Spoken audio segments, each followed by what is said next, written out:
Hello, Joe. Let's read this question. So this question says the cross section of two piston in an hydraulic lift are 100 centimeter square and 800 centimeter square respectively.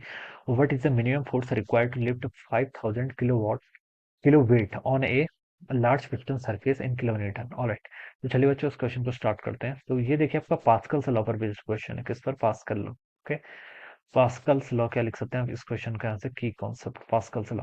Pascal's law देखिए आपको pressure के बारे में बताती है। क्या बताती है? आपका प्रेशर ट्रांसमिटेड के बारे में बताती है। ऑलराइट, क्या बताती है आपको? Pressure transmitted. ऑलराइट, प्रेशर क्या होता है? आपका इक्वली ट्रांसमिटेड होता है। ठीक है, आपके पास देखिए हाइड्रोलिक लिफ्ट आपका इस प्रिंसिपल पर काम करती है। किस पर? पास्कल्स लॉ पर। ये मान लीजिए आपके क्या है यहाँ पर दो इस तरीके से आपके चैम्बर है। ठीक है, ऑलराइट, इसका यूज हम देखिए करते क्यों? हाइड्रोलिक लिफ्ट का हैवी ऑब्जेक्ट को लिफ्ट करने के लिए। किसके लिए? Heavy object. हमें ये पता है कि जो प्रेशर होता है वो क्या होता है? आपका इक्वली ट्रांसमिटेड होता है। और प्रेशर किसके इक्वल होगा? मान लीजिए इसका क्रॉस सेक्शन आपका A1 है। ठीक है, और इस वाले का क्रॉस सेक्शन आपका कितना है? A2 के इक्वल है। ठीक है, तो देखिए प्रेशर इक्वली ट्रांसमिटेड होता है, तो इस एंड पर जो प्रेशर होगा वही प्रेशर आपका इस एंड पर भी जाएगा। ठीक है, और प्रेशर किसके इक्वल होता है? Force upon area. ठीक है, तो फोर्स यानी कि इस एंड पर आपका प्रेशर कितना होगा? F1/A1 it should be equal to how much? F2/A2 के इक्वल होगा।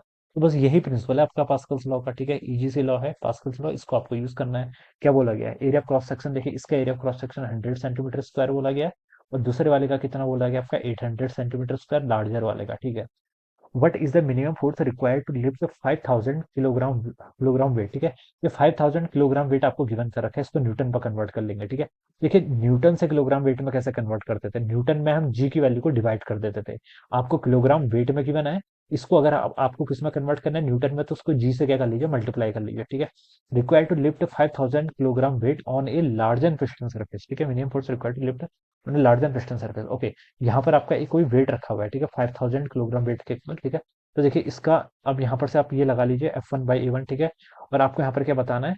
What is the minimum force? F1 की वैल्यू, यहाँ पर जो फोर्स F1 आप अप्लाई करेंगे उसकी वैल्यू बतानी है। तो बच्चों देखिए F1 यहाँ से कितना हो जाएगा? आपका F2 टाइम्स आपका A1/A2 के इक्वल हो जाएगा। ठीक है, बस इसमें वैल्यूज पुट कर लीजिए। F1 कितना हो जाएगा? F2 की वैल्यू गिवन कर रखी है क्वेश्चन में, 5000 किलो वेट के इक्वल है। ठीक है, 5000 इसको आप 9.8 से मल्टीप्लाई कर लीजिए, टाइम्स आपका A1/A2। A1 देखिए इसका एरिया कितना है? 100 सेंटीमीटर स्क्वायर, डिवाइडेड बाय आपका 800 सेंटीमीटर स्क्वायर। ठीक है, सेंटीमीटर स्क्वायर को कैंसिल करने की जरूरत नहीं है, मतलब मीटर स्क्वायर में कन्वर्ट करने की जरूरत नहीं, क्योंकि ये रेशियो है तो कैंसिल हो जाएगा। ऑलराइट, कर लेंगे तभी भी कोई प्रॉब्लम नहीं है। तो ये आपका 1/8 के इक्वल हो जाएगा।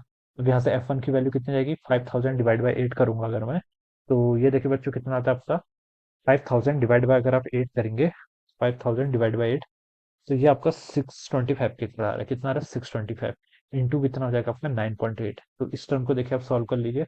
625 इंटू 9.8, ये आपका 6125 के इक्वल आ रहा है। कितना आ रहा है? 6125 के इक्वल आ रहा है। इतना आपका न्यूटन में आएगा। ठीक है, आपको किसमें बताना है? किलो न्यूटन में बताना है। 6125 आपका यहाँ पर से इतना न्यूटन में आएगा बच्चों। ठीक है, और आपसे यहाँ पर किसने पूछ रखा है? आपसे क्वेश्चन में किलो न्यूटन ने पूछा, तो आप इसको लिख सकते हैं 6.125 किलो न्यूटन के इक्वल। ठीक है, ये हो जाएगा इसका right answer. This will be the answer of this question. Okay, तो इस तरीके से हम क्या करेंगे बच्चों? उस क्वेश्चन को सॉल्व करेंगे।